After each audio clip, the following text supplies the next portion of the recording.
है इसकी माँ, ये कहलाएगी वैष्णवी।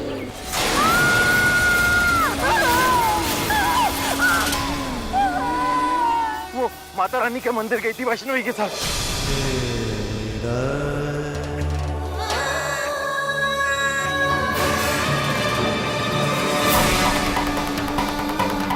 इसे वही पुरानी दवा खिला देती हूँ, फिर 2 घंटे तक बेसुध सोती रहेगी। बाकी शरीर तो काम कर रहा है, लेकिन उसके दोनों पैर बेजान हो गए हैं।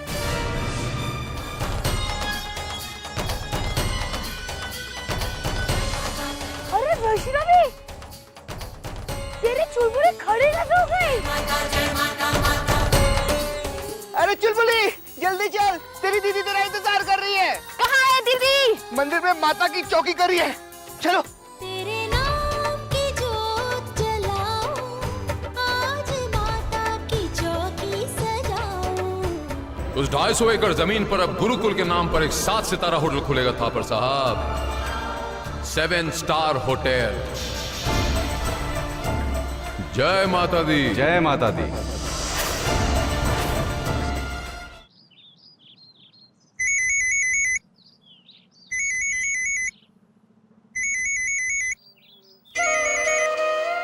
हेलो, प्रणाम विद्यासागर जी, मैं बोल रहा हूँ शील कुमार, मुंबई से। जय माता दी शील जी। एक काम करते हैं, हम शाम को बात करते हैं, क्योंकि मैं दोपहर के आरती के लिए बस रवाना ही हो रहा हूँ। अरे विद्यासागर जी, हमारे इस ड्रीम प्रोजेक्ट में हम विदेशियों को वंचित क्यों रखें? और हमारा ये गुरुकुल इस दिशा में पहला कदम है। आशीर्वाद देने के लिए थोड़ा तो वक्त तो निकालिए विद्यासागर जी। और वो जम्मू के थापर साहब इस काम में हमारा सहयोग दे रहे हैं।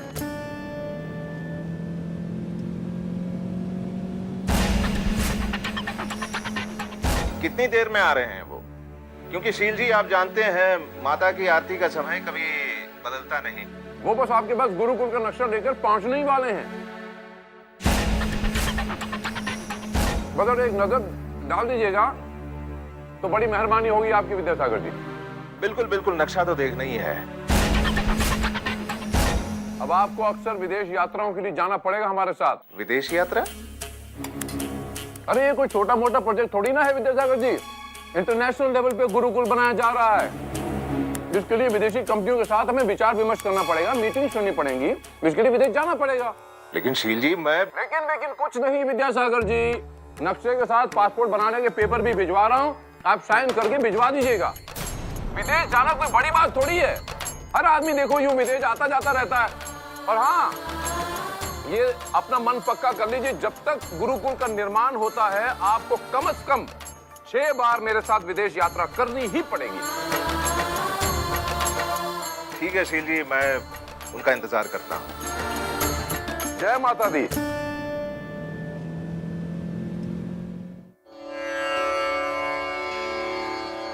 नमस्कार पंडित जी, मैं थापर। नमस्ते नमस्ते। हम शायद पहले मिल चुके हैं। वो शील जी कह रहे थे कि आप गुरुकुल का नक्शा लेकर आने वाले हैं। हाँ, ये देखिए, ये है शील कुमार जी की सुंदर कल्पना, जिसे साकार करने की हमने पूरी कोशिश की है। विद्यासागर जी, ऐसी चीज बनेगी कि पूरा हिंदुस्तान देखेगा। और ये देखिए, ये है ड्राइववे। इसके दोनों तरफ फव्वारे होंगे और हर फव्वारे के पानी का रंग अलग अलग होगा। यहाँ पर बेंचेस होंगे और कमरों में रूम सर्विस उपलब्ध होगी। उसके साथ विदेशी यहाँ हमारे गुरुकुल में आएंगे।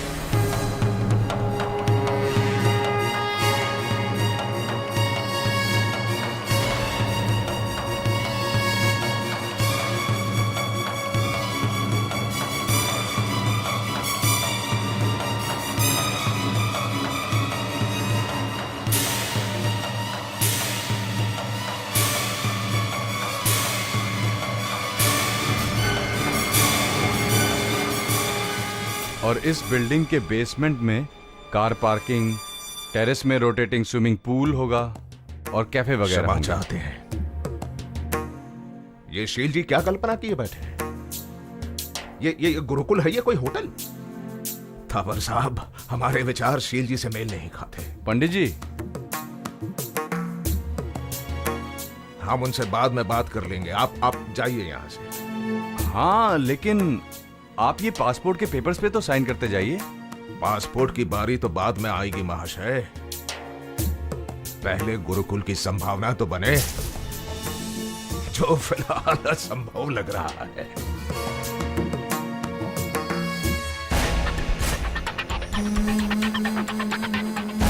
ये क्या कह रहे हैं आप थापर साहब? ऐसा कहा पंडित ने? बुरा मत मानिएगा, जैसा आपके बारे में कहा, आई फेल्ट मुझे तो बड़ा इंसल्टिंग लगा। थापर साहब, मुर्गी से दोस्ती करोगे तो चिकन तंदूरी कैसे खाओगे? बेशर्मी और बेहयाई बिजनेस का सबसे पहला सबक है, बिजनेस का सबसे पहला उसूल है। इज्जत चाहिए तो क्लासिकल डांस के टीचर हो जाइए। लेकिन मुझे तो उनके विचार कुछ अलग ही लग रहे हैं। विचार बदलना धंधे का सबसे पहला स्टेप है थापर साहब। विचार बदलने हो तो चोर के साथ चोर हो जाइए और साधु के साथ साधु।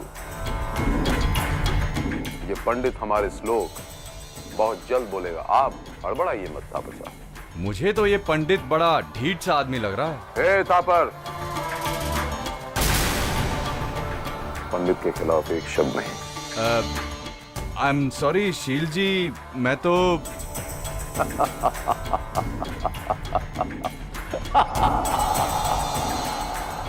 बदतमीजियां गुरुकुल की जमीन सैंक्शन होने के बाद।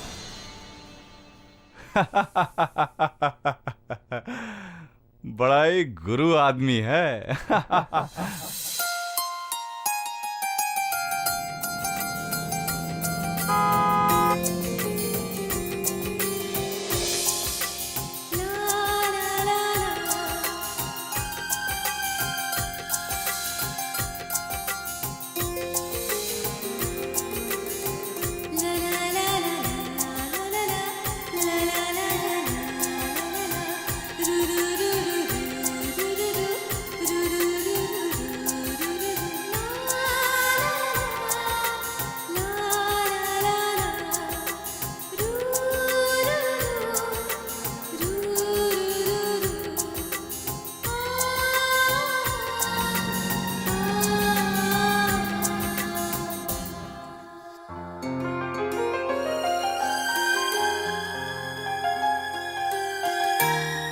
माधव,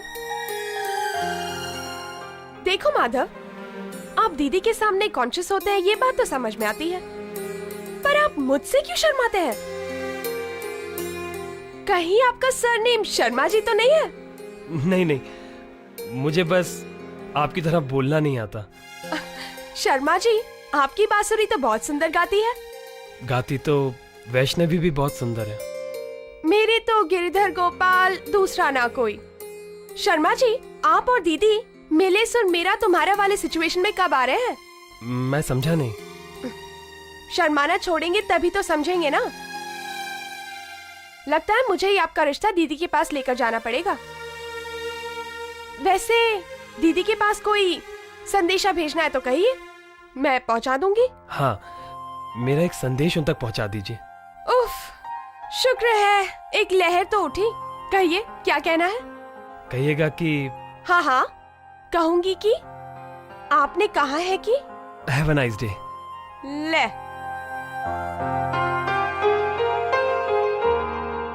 कितनी हिम्मत दिखाई है आपने।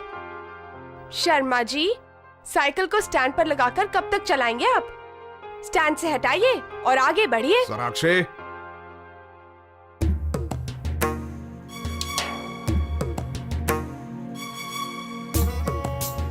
नमस्ते पंडित जी।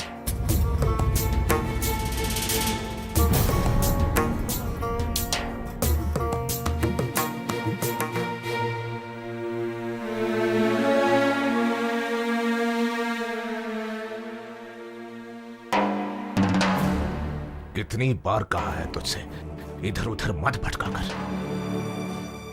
घर से कॉलेज आया कर और कॉलेज से घर आया कर, लेकिन तेरे कान में तो जूं तक नहीं रेंगती।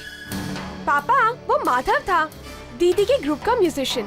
बड़ा ही समझदार लड़का है और वो बांसुरी भी बहुत अच्छा बजाता है। उसने आपको नमस्ते किया और आपने जवाब ही नहीं दिया। चलिए आपकी बात करती हूँ। आज आप इतने गुस्से में क्यों हैं? बेटा, जब से शील जी ने इन्हें गुरुकुल का नक्शा दिया है तब से ये उखड़े उखड़े।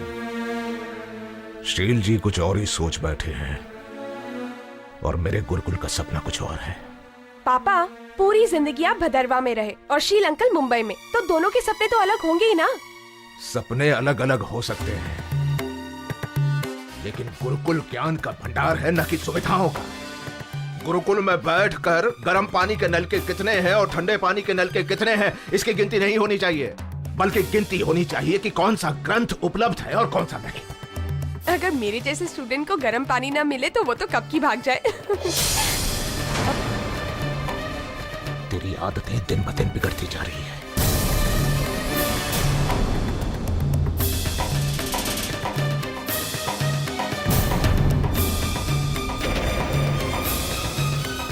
कल से रोज सुबह कॉलेज जाने से पहले तू मेरे साथ बैठकर दुर्गा पुराण का पाठ करेगी।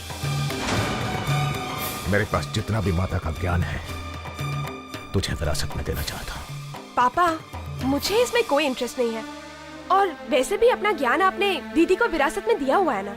मैंने उसे कुछ नहीं दिया। अगर नहीं दिया तो देना चाहिए ना पापा।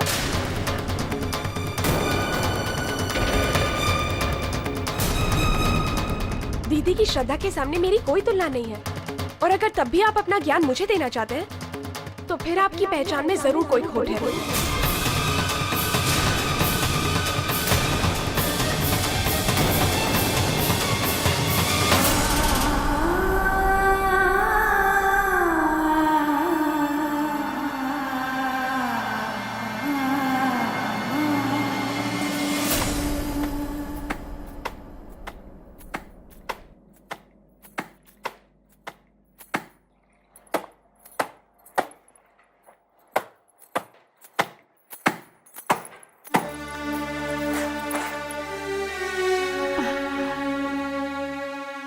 माफ कीजिएगा।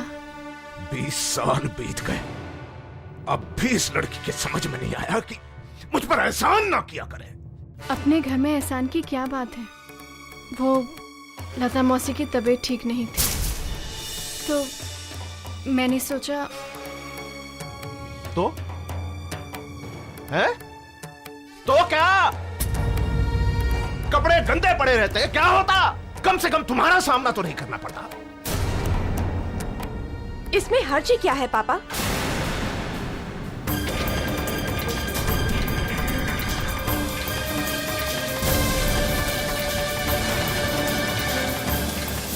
चुलबुली, तू बीच में मत बोल। अब्दुल मियां, तुम लता के घर जाओ और उसे कहो कि अगर यहां काम नहीं करना है तो बताएं, मैं और कोई व्यवस्था कर लूंगा।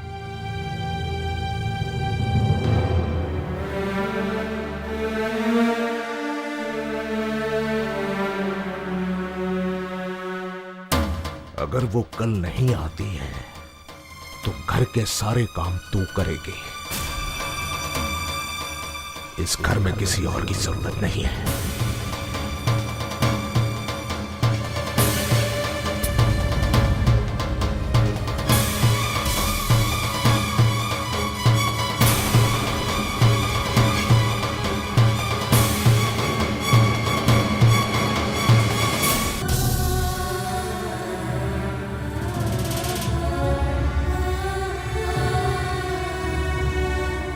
मैंने किसी भी बाप को अपनी बेटी के साथ इस तरह का बर्ताव करते नहीं देखा है पापा। 20 साल से उसके और मेरे ग्रह मिले नहीं। अब तू शिकायत करके क्या करेगी? क्या क्या कर लेगी तू?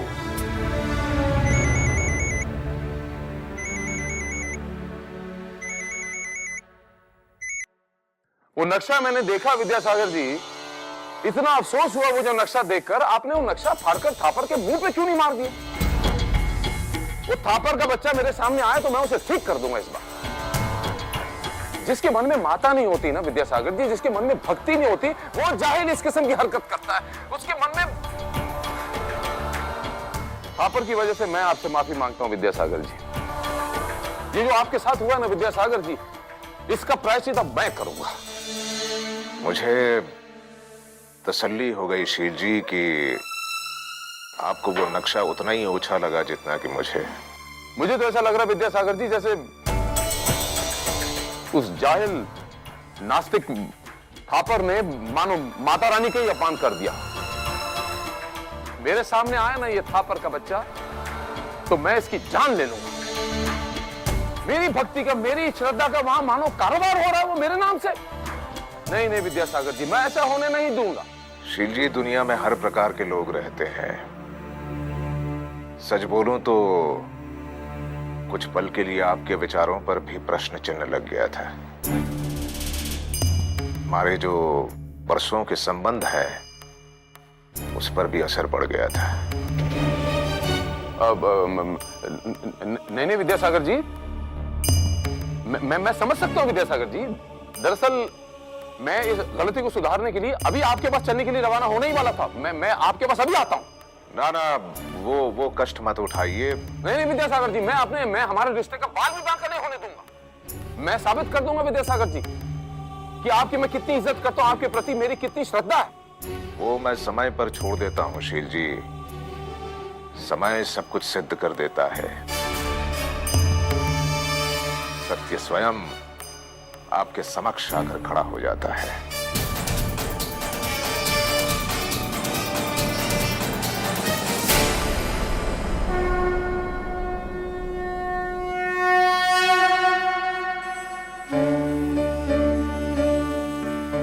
ना तो ऐसे रहना जैसे कि इस घर में नहीं रह रही।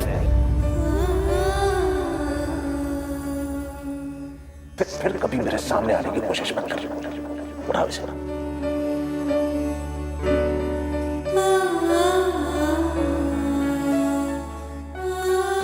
इस घर में किसी और की जरूरत, घर में किसी और की जरूरत, किसी और की जरूरत, किसी और की जरूरत, किसी और की जरूरत, किसी और की जरूरत।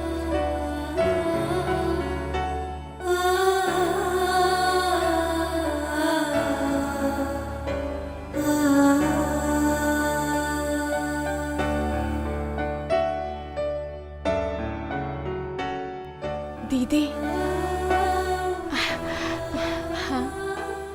आंखों के बाहर के तो आंसू पोंछ लिए दीदी, पर अंदर के आंसू को कैसे छुपाओगी? जो बात करने आई है वो मत कर। वो बात पिछले 20 सालों से होती आ रही है और उसका जवाब ना तो मेरे पास है और ना ही तेरे पास। तो चलिए इन बातों से आगे बढ़ा जाए। हाँ दीदी, जो हो गया उसे तो बदला नहीं जा सकता, पर जो होने वाला है उसे तो रोका जा सकता है ना। दीदी, मैं नहीं चाहती इस घर में रहकर आप और दुख सहे, इसलिए मैं आपके अपने घर में देखना चाहती हूँ। कौन कहता है ये घर मेरा नहीं है? हाँ, चाहे मेरे साथ कोई हो ना हो, पर तू तो है मेरी अपनी, जिसने मुझे कभी पराया नहीं समझा।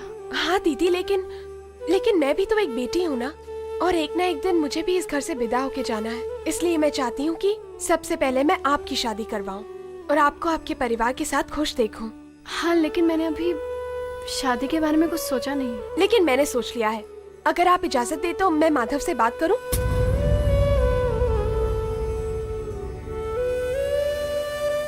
सोनाक्षी, तुम्हें मेरी सौगंध है, तुम माधव से कुछ बात नहीं करोगी। और वैसे भी अभी मुझे कुछ सालों तक सिर्फ माता की सेवा करनी है, उसके अलावा कुछ नहीं। शाम की आरती का समय हो गया, मैं चलती हूँ।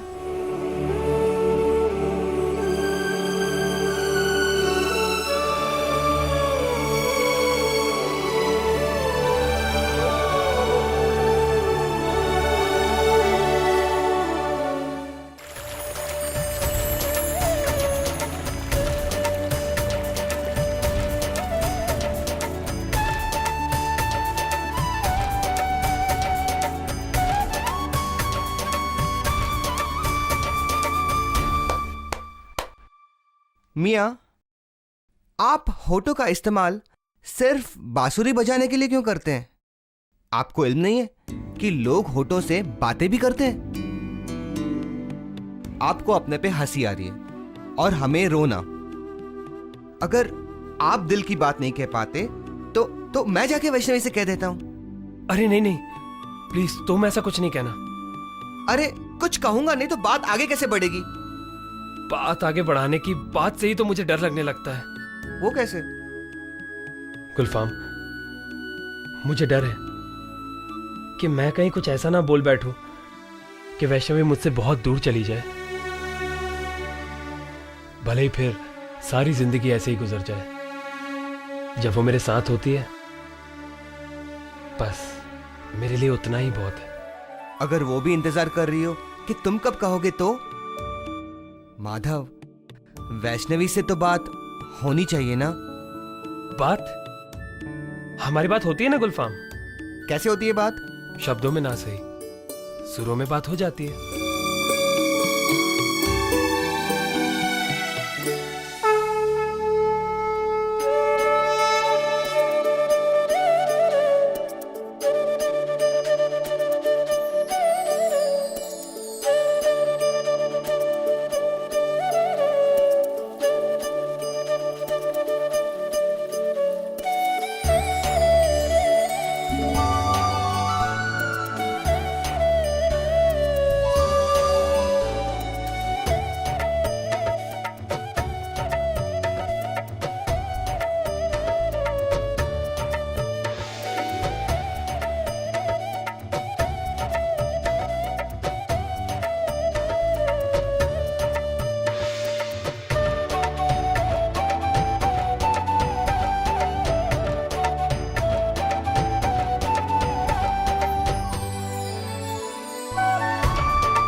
स्वः तत्सवितुर्वरेण्यं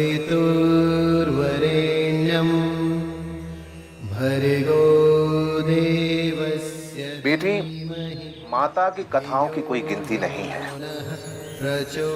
लेकिन आज मैं तुम्हें माता की श्रीधर पंडित वाली बहुत ही प्रचलित कथा सुनाता हूँ। श्रीधर पंडित ने बड़ी निष्ठा के साथ 9 दुर्गों में अपनी पूजा संपन्न की, लेकिन वो बहुत ही दुखी थे क्योंकि इतने पूजा पाठ और तपस्या के बाद माता ने उन्हें दर्शन नहीं दिए। फिर भी पूरी आस्था के साथ 9 दुर्गों में 9 कन्याओं को बुलाकर उन्होंने उनकी सत्कार की तैयारी शुरू कर दी।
से आप धुलाऊं, मैं जल से आप धुलाऊं। कितना शुभ दिन आया है, निज हाथों भोज कराऊं। निज हाथों भोज कराऊं।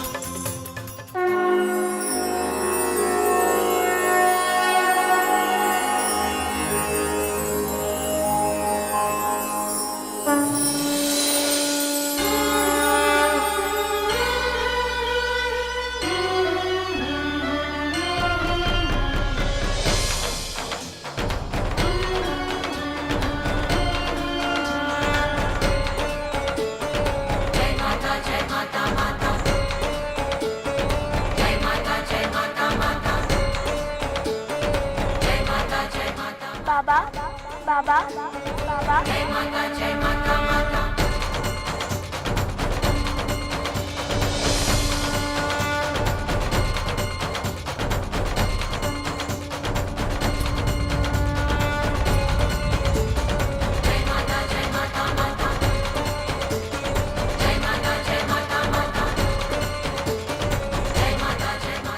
बाबा मुझे नहीं जमाओगे?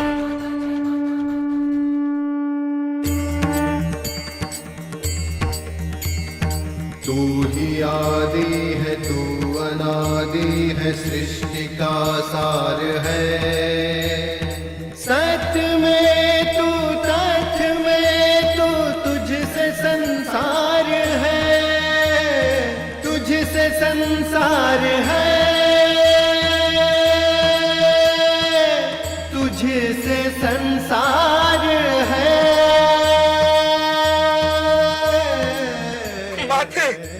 बाबा बाबा बाबा बाबा मुझे भोजन नहीं कराओगे? हाँ माते, हाँ।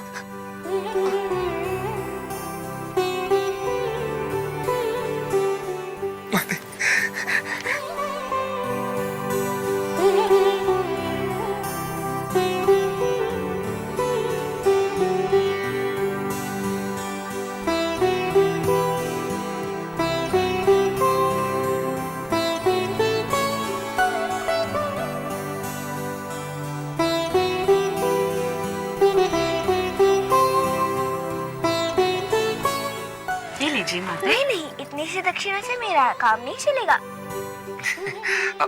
माते, आप आज्ञा दें, हम और क्या करें? बाबा हम जो कहे क्या उसे आप पूरा करेंगे?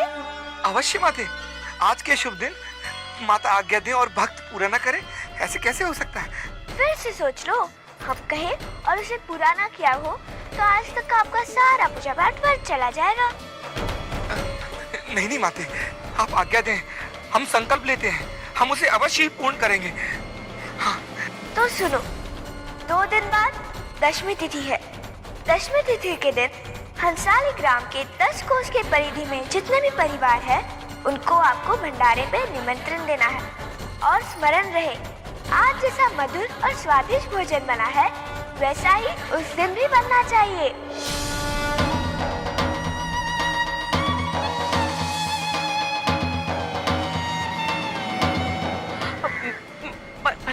परंतु माता की कृपा से सब ठीक हो जाएगा। आप निमंत्रण भिजवाइए। अब लाओ मेरी दक्षिणा, लाओ। ये लीजिए माते। प्रणाम माते। माता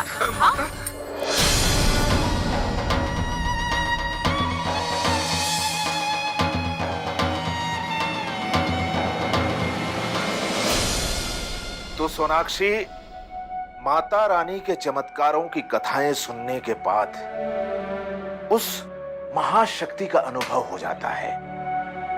उस ज्ञान से आपके जीवन की आभा बढ़ जाती है, आपके जीवन को एक नया अर्थ मिल जाता है। और बेटा,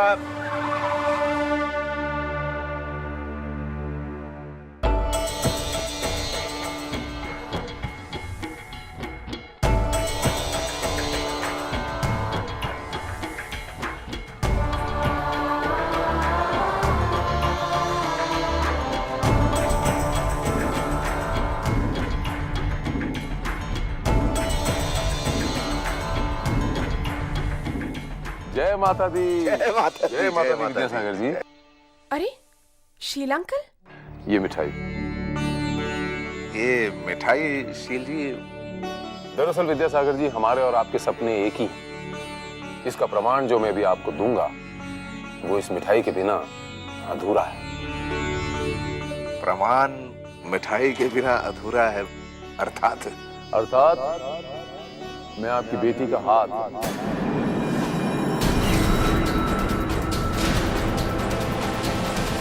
अपने बेटे वंश के लिए मांगने आया हूं।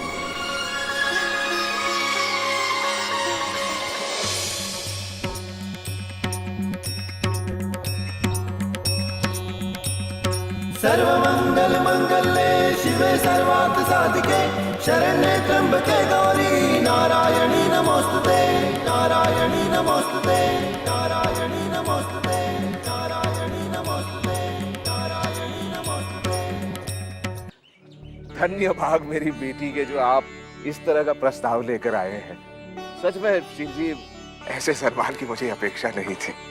आप दोबारा इस प्रस्ताव के बारे में जरा सोचिए। इसमें दोबारा सोचने वाली कौन सी बात है विद्यासागर जी? नहीं शील जी, मेरी बेटी भदरवा में पली बड़ी है और आप लोग शहर के।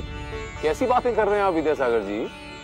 मुझे भी भदरवा से बहुत प्यार है और मैं आपको विश्वास दिलाता हूँ कि आप जब मेरे घर आएंगे तो वो किसी भदरवा शहर से कम नहीं लगेगा। और फिर शहर बदलने से तो आम आदमी बदल जाया करते हैं, हम आप तो शहर को बदल देते हैं। हाँ शील जी, आर्थिक दृष्टि से भी कहाँ हमारा मेल। अब कौन सी गणित में पड़ गए आप विद्यासागर जी? देखिए, आप माता रानी के सबसे बड़े पुजारी हैं और मैं एक छोटा सा भगत। इस दृष्टिकोण से आप बड़े हुए कि नहीं? अगर आप इस प्रस्ताव को मानते हैं तो ये हमारे परिवार के लिए कितनी सौभाग्य की बात होगी। मेरी बेटी आपके घर की बेटी बन जाए, इस पिता के लिए इससे बड़े सौभाग्य की बात और क्या होगी शील जी।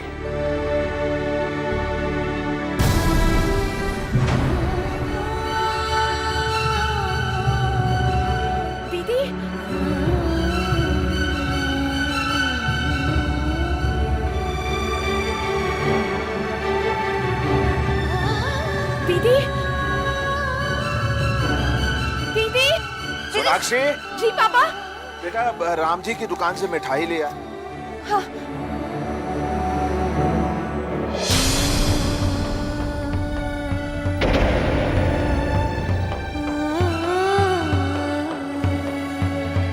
अरे क्या बात है, ऐसे कब आगे जा रही हो?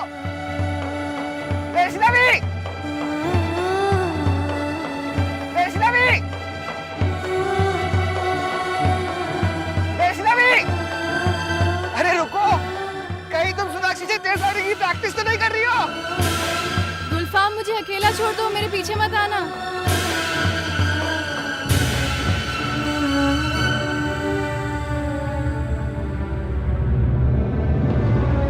क्या हो गया है वैष्णवी को?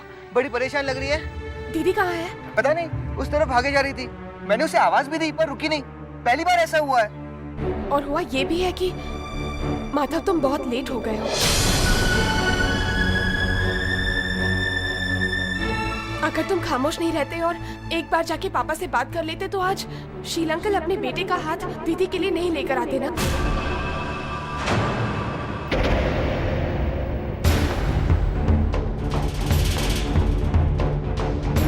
शील अंकल अपने बेटे की शादी वैष्णवी से करना चाहते हैं? हाँ, वो रिश्ता लेकर आए और पापा ने हाँ भी कर दिया है।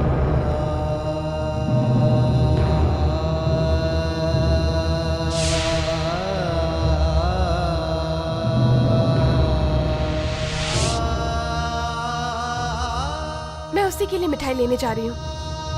पर वैष्णवी तो माधव के साथ इतने बड़े घर की बहू बनने जा रही है। माता रानी की बहुत बड़ी कृपा हुई है वैष्णवी पर।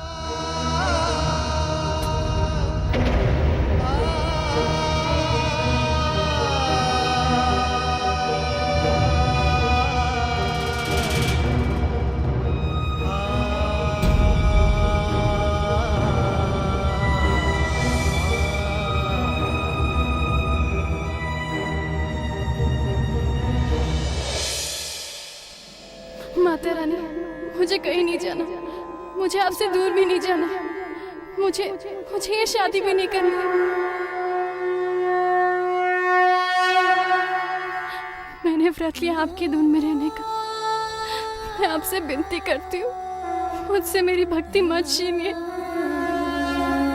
मुझे खाली आपकी सेवा में रहना है, मुझे और कहीं नहीं जाना है। मुझे कहीं नहीं जाना माता रानी, मुझे ये शादी भी नहीं करनी। माता रानी मुझे कहीं नहीं जाना, मुझे ये शादी नहीं करनी है। मुझे आपको छोड़ के कहीं नहीं जाना। लीजिए, आ गई हमारी बिटिया।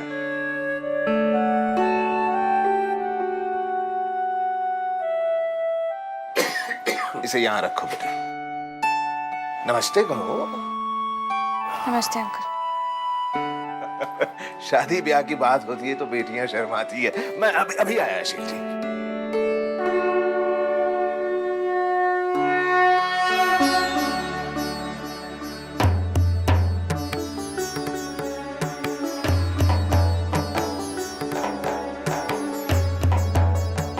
शील जी, मैंने माता को भोग लगा दिया है। आप मुंह मीठा कीजिए। अब ये बधाई हो। ऐसा लग रहा है जैसे जो कसर बाकी थी वो पूरी हो गई।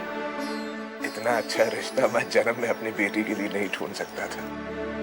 ऐसा नामी गिरामी परिवार में बेटी देना, शील जी वाकई आज इस पिता को गर्व महसूस हो रहा है। आप शर्मिंदा कर रहे हैं पंडित जी, आप बाकी मुझे शर्मिंदा कर रहे हैं। मेरी कोई हैसियत नहीं है। बैठिए ना। ये नामी गिरामी परिवार की हैसियत सिर्फ माता रानी की वजह से है पंडित जी, वरना शील कुमार को कौन जानता है। शील कुमार को सिर्फ माता रानी की भक्ति की वजह से जाना जाता है। और ये जो कुछ भी हो रहा है ये हमारी आपकी मर्जी से थोड़ी हो रहा है, ये सिर्फ माता रानी की मर्जी से हो रहा है। जय माता दी। जय जय माता, जय माता। पता नहीं क्यों पंडित जी, मुझे ऐसा लग रहा है जैसे माता रानी की ये इच्छा है कि भदरवा की बेटी अब मुंबई आए। हमारे बड़ी माता रानी की पूजा होती है हमारे घर, बहुत भक्ति होती है। पर मेरी ये इच्छा थी पंडित जी कि कोई ऐसी बहू हमारे घर आए जो माता रानी की भक्ति के साथ साथ माता रानी का ज्ञान उस घर में लेकर आए। माता रानी का ज्ञान तो मेरी बेटी सोनाक्षी को तो विरासत में मिला है।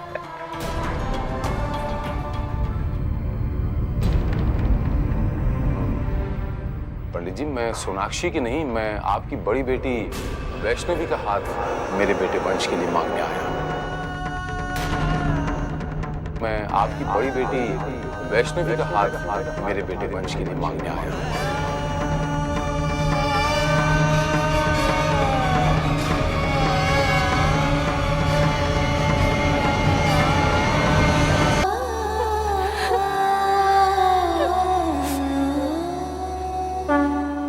मुझे शादी नहीं करनी है, मुझे आपको छोड़ के कहीं नहीं जाना।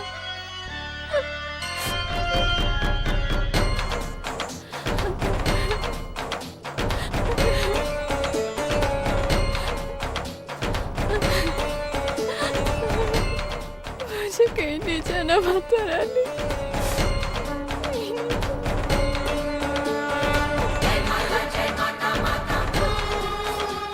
बिटिया,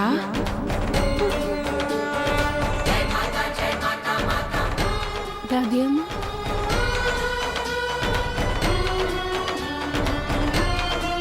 दादी माँ, दादी अम्मा,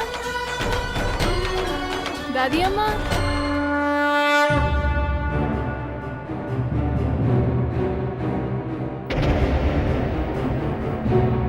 मौसी,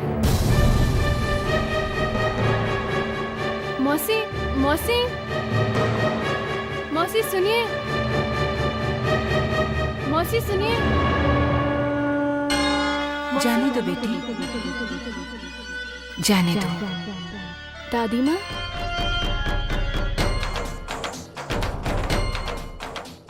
दादी माँ, वो मुझसे भाग क्यों रही हैं? कुछ लोगों के नसीब में भागना ही लिखा होता है,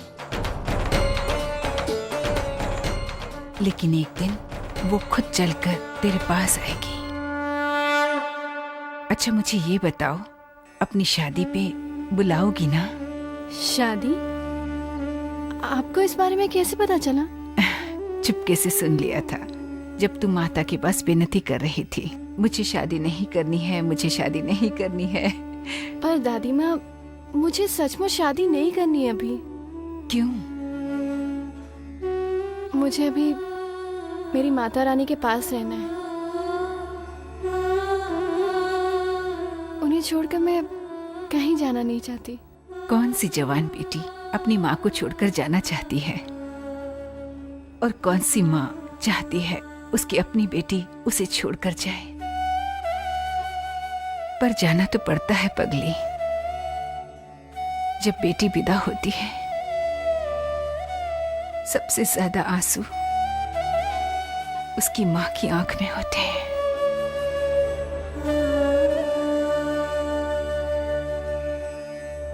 दादी माँ, एक बात कहूँ? हाँ, बोल बेटी। आप जब भी मुझसे बात करती हैं, मुझे लगता है कि मेरी माँ मुझसे बात कर रही है। अरे, मैं तेरी माँ ही तो हूँ, और तेरी विदाई भी मुझे ही करनी पड़ेगी। माँ कह दिया तो अब तू रुलाएगी भी मुझे। अब तू सुन भी ले, मुझसे मिले बगैर नहीं जाएगी। दादी माँ, इसीलिए कहती हूँ कि ना तो आप मुझे विदा करो और ना ही मैं यहाँ से कहीं जाऊँ। जाने वाली तो तू है ही। मुझे तो तेरी मांग में सिंदूर भी नजर आने लगा है, और दूर से शहनाई बजती भी सुनाई दे रही है।